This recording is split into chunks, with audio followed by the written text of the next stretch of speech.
you doing? Those aren't Qurans, are they? No. You're not going to burn these books, are you? Well, the thought had crossed my mind. No! Don't burn these books. Books are filled with valuable information. Here, let me randomly pick one and open to a random page. Uthman sent to every Muslim province one copy of what they had copied, and ordered that all the other Quranic materials, whether written in fragmentary manuscripts or whole copies, be burnt. Let me see that. Uthman ordered that all other Quranic materials be burnt. So there's already been a Burn the Quran Day. But why, Nabeel? I don't know, David. Perhaps one of these other books that are filled with valuable information can help. It's a good thing you didn't burn them. Let's take a look at one at random. Oh, here's one. Sahih Muslim. Abu Musa al-Ash'ari sent for the reciters of Basra. They came to him, and they were 300 in number. They recited the Quran, and he said, "You are the best among the inhabitants of Basra, for you are the reciters among them. So continue to recite it.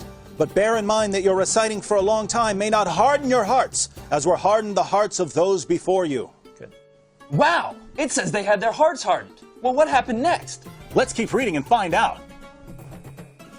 We used to recite a surah which resembled in length and severity to Surah Barat. I have, however, forgotten it, with the exception of this, which I remember out of it. If there were 2 valleys full of riches for the son of Adam, he would long for a 3rd valley, and nothing would fill the stomach of the son of Adam but dust. And we used to recite a surah which resembled one of the surahs of Musabihat, and I have forgotten it.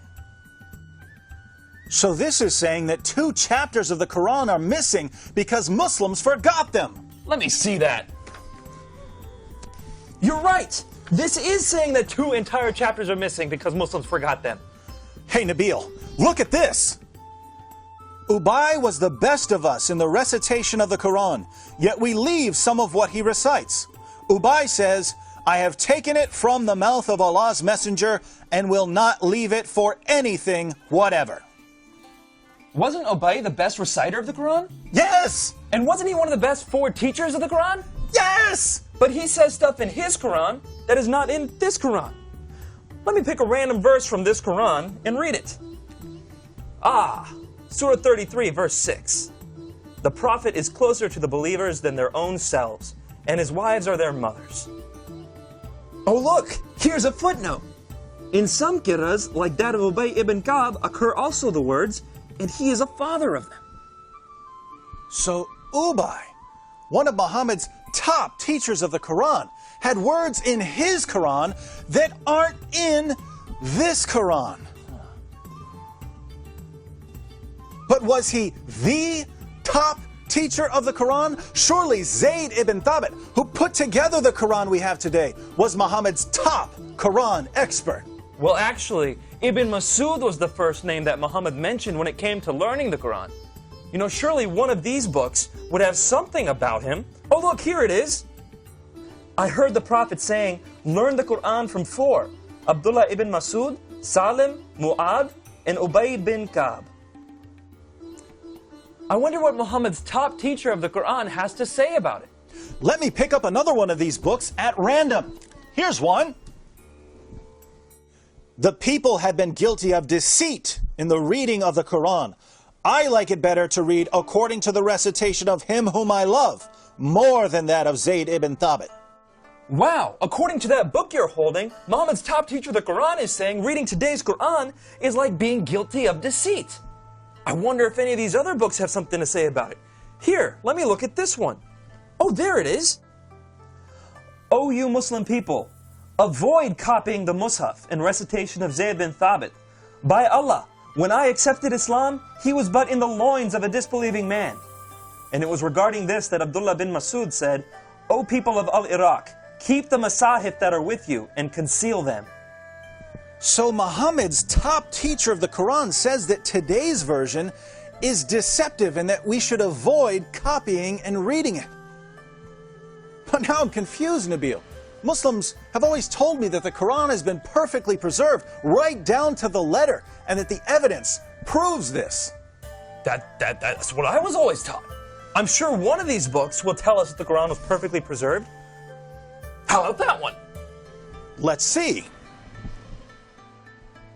It was narrated that Aisha said, "The verse of stoning and of breastfeeding an adult 10 times was revealed, and the paper was with me under my pillow. When the Messenger of Allah died, we were preoccupied with his death, and a tame sheep came in and ate it?" The verse of stoning and the verse of breastfeeding? David, are these verses in the Quran? No! Then why not? Because Aisha's sheep ate them! David, we should read all these books and get to the bottom of this.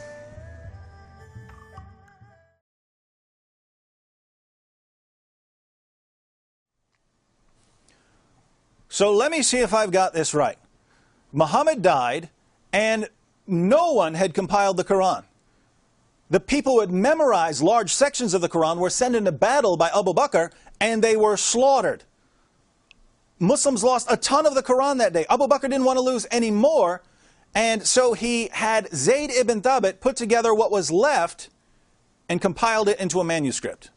And soon thereafter, people started compiling their own manuscripts, and large disputes began to happen over what should be included in the Quran. Ibn Masud had only 111 chapters in his Quran, while Ubay ibn Ka'b had 116 chapters. And Zayd, who compiled today's Quran, only had 114 chapters.